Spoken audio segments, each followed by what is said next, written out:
Thank you for choosing to watch this video on volunteering your way back into work. We hope that you'll find these videos helpful, giving you hints and tips on everything from your CV, building your confidence, and in this video, there are some other things that employers are really looking for. Thank you for choosing to watch these videos on volunteering your way back into work. We hope you will find them interesting and helpful. The next short video is about ways to communicate effectively. So what is communication? Well, it's the transfer of an identical picture or a message from one person's mind to that of another. Can you think of a time when you've had difficulty expressing in words something that was actually very clear in your own mind? Can you also think of times when you thought the words you were using clearly expressed how you felt, but the person you were telling got the wrong end of the stick? Well, there may be an issue, or perhaps a barrier, in the style of communication that's preventing the message from reaching the receiver as you intended. Here is an important rule. If you remember nothing else from today, please remember this. It is quite common for living creatures to have two ears and one mouth. Therefore, for humans to communicate effectively, we need to listen twice as much as we talk. Listening. Why do we? And why don't we? Listening is as crucial as talking for effective communication. Listening, first and foremost, is the key to success. It involves full attention and understanding, and it develops appreciation for others' feelings, hopes, and problems. And it requires awareness of both spoken and unspoken cues. Active listening is a skill. The more you use it, the easier it becomes, and it focuses on enhancing your existing listening skills. So now let's talk about barriers to effective listening.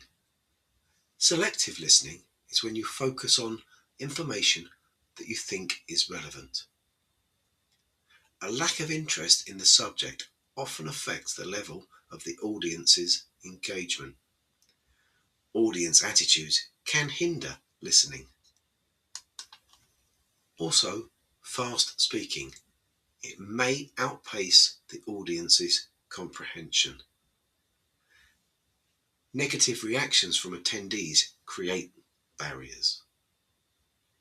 If you feel that you are more knowledgeable than the speaker, this can lead to disinterest and disengagement. Also, complex vocabulary may cause minds to wander. Types of communication.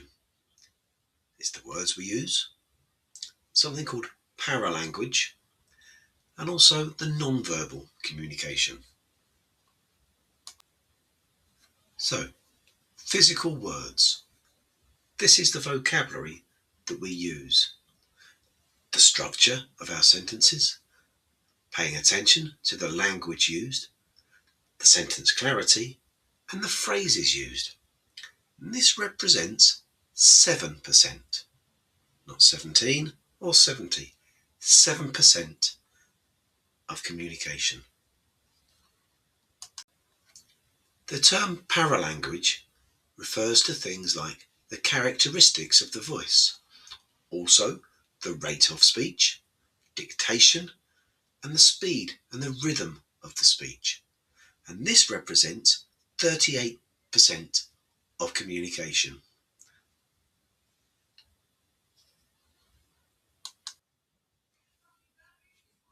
Non-verbal behaviour. This refers to gestures, facial expression, eye contact, the tone and the volume, and the body language and the body's positioning. This represents 55% of communication.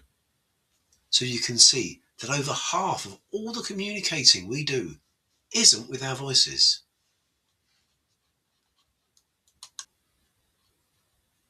Communication is a skill, so the more you use it, the better you'll become. And all of us are brilliantly and beautifully unique, and we all fall into one or two or even three of these categories: a director, a relator, a socializer, or a thinker. And it is absolutely natural and normal, because after all, we are human and we're not AI, that we all lean towards one style more than another. But a good communicator often changes approach in communicating depending on who they're communicating with. Let's look at those categories in a little more detail. A director. They direct. They are decisive, goal-orientated, and straight to the point. A relator. They are empathic, great listeners, and focused on building relationships. A socializer. They are enthusiastic and they're outgoing and they love to engage with others. Thinkers. They're analytical, detail orientated, and very, very methodical. And the important thing with communication is to get the message across to the other person as you intended for them to receive it. So if that means you need to modify your approach or the language used, then that's what you need to do. Using questions positively in communication, it's essential. It gathers information, it clarifies points, it shows interest, and it uses them to check understanding. It engages the listener, and it initiates or maintains conversation. Open questions encourage dialogue, while closed questions can be used for simple yes or no answers. By asking the right questions, it demonstrates interests and it helps the speaker feel understood. A very important component of good communication is feedback. Carefully considered and well-intended feedback is a brilliant tool that we should all use. When giving feedback, we should be respectful, be specific, be descriptive, and be timely. And when receiving feedback from others, we should get as much information as possible. Not become defensive. It isn't personal. It's there to improve.